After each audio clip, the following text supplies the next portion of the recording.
Hello नमस्कार सुप्रभात good morning मेरे दोस्तों। आप सभी का मेरे इस चैनल के ऊपर स्वागत है और मैं आपका भाई आपका दोस्त हमारे इस टेंस के टॉपिक का गर्दा उड़ाने के लिए आ चुका हूं। देखिएगा, कल मैंने आपको टेंस के अंदर कितने टाइप के टेंस होते हैं उसके बारे में बताया। इसके बारे में प्रेजेंट इंडेफिनेट जो टेंस था उस प्रेजेंट इंडेफिनेट टेंस के बारे में मैंने इसका टोटल का टोटल जो ओवरव्यू था उस ओवरव्यू के बारे में आपको बताया।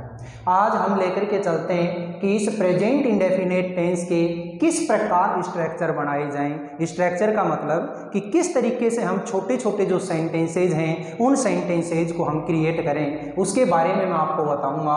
और जैसा कि मैंने आपको पहले भी बताया था कि कौन सा भी चाहे टेंस ले लीजिएगा, उसके अंदर आपको ये 4 तरीके के सेंटेंस की टाइप करनी पड़ेगी। एक अफर्मेटिव, एक नेगेटिव, एक इंटेरोगेटिव और एक इंटेरोगेटिव नेगेटिव।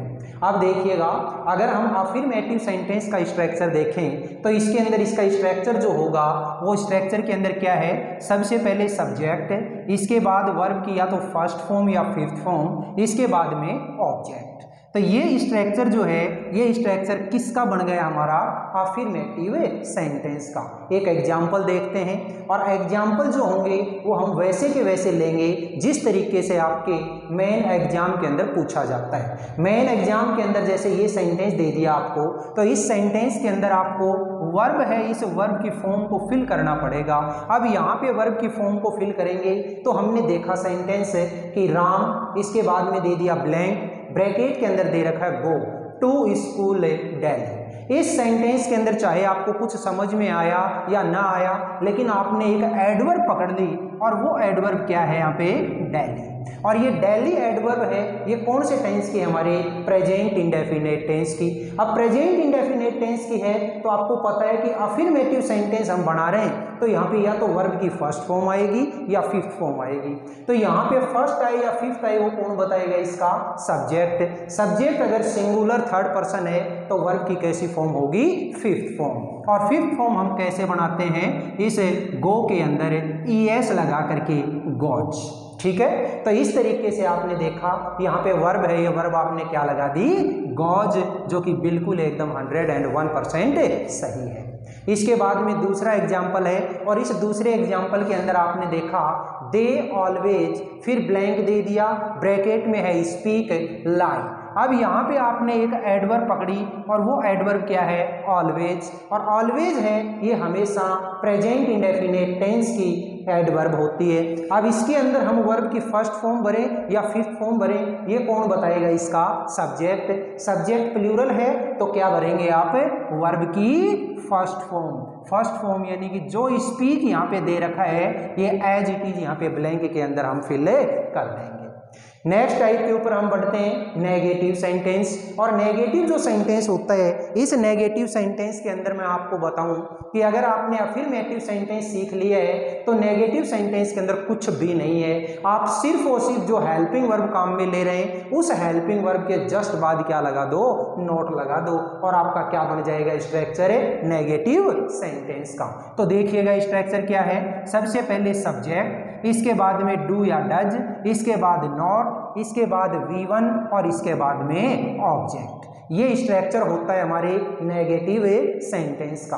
और इस नेगेटिव सेंटेंस का अगर एग्जाम्पल बना करके दें तो आपको यहाँ पे वैसे भी पता है कि हम ये जो सेंटेंस बना रहे हैं नेगेटिव सेंटेंस के हैं, तो आपको यहाँ पे इस नोट का कोई लेना देना ही नहीं है। लेकिन फिर भी अगर आप यहाँ पे इस ब्रैकेट के अंदर वर्ब के साथ में नोट लगा हुआ है तो समझ जाना कि सेंटेंस की टाइप है, सेंटेंस की टाइप कैसी है, नेगेटिव। अब नेगेटिव सेंटेंस है तो इसके अंदर आप देखिएगा क्या भरोगे, सब्जेक्ट है इसका सी, तो सी के साथ में आप क्या भरोगे, यहाँ पे डू या डज, सी के साथ में भरेंगे हमें डज। तो ये लीजिए डज नॉट, और वर्ब है, इस वर्ब की सेम फर्स्ट फॉर्म में, तो फर्स्ट फॉर्म क्या हो जाएगी, cook. She does not cook food, वो खाना नहीं पकाती है। Next example people. अब पीपल प्लूरल है तो वर्ब की फर्स्ट ही फॉर्म आएगी, लेकिन यहाँ पे हम जो वर्ब लगाएंगे हेल्पिंग वर्ब वो कौन सी होगी, डू। तो ये लीजिए people do not plough, their fields. ठीक है, नेक्स्ट इंटेरोगेटिव सेंटेंस। तो इंटेरोगेटिव जो सेंटेंस होता है, इस इंटेरोगेटिव सेंटेंस का स्ट्रक्चर क्या होता है, हमेशा याद रखना, जब भी आप कोई अफर्मेटिव या नेगेटिव सेंटेंस बना लेते हैं तो इंटेरोगेटिव सेंटेंस बनाना बहुत आसान होता है। क्यों? क्योंकि जो भी हेल्पिंग वर्ब होती है उस हेल्पिंग वर्ब को हम सब्जेक्ट से पहले लगा देंगे, अपने आप ही क्या बन जाएगा, इंटेरोगेटिव सेंटेंस बन जाएगा। तो इसके अंदर हेल्पिंग वर्ब थी डू और डज, तो मैंने सबसे पहले डू डज लगा दिया, इसके बाद में सब्जेक्ट, इसके बाद V1 और इसके बाद में ऑब्जेक्ट, और लास्ट में क्या लगा दोगे, क्वेश्चन मार्क। ये क्या बन गया स्ट्रक्चर, इंटेरोगेटिव सेंटेंस का। एग्जाम्पल देखिएगा, डू यू। अब आपको पता है डू डज जब भी सेंटेंस के अंदर काम में ले लिए जाते हैं तो इसके बाद तो वर्ब की फर्स्ट फॉर्म आती है, और फर्स्ट जो फॉर्म होगी वो फर्स्ट फॉर्म क्या होगी, यहाँ पे यूं की यूं जो ब्रैकेट के अंदर दे रखी है, learn. Do you learn English, क्या आप इंग्लिश सीखते हैं। नेक्स्ट एग्जाम्पल है डज ही। अब डू हो चाहे डज हो, हमें तो वर्ब की फर्स्ट फॉर्म से मतलब है, चाहे सब्जेक्ट यहाँ पे सिंगुलर हो चाहे प्लूरल हो, वर्ब वैसी की वैसी आएगी, फ्लाई। ठीक है, does he fly the kite.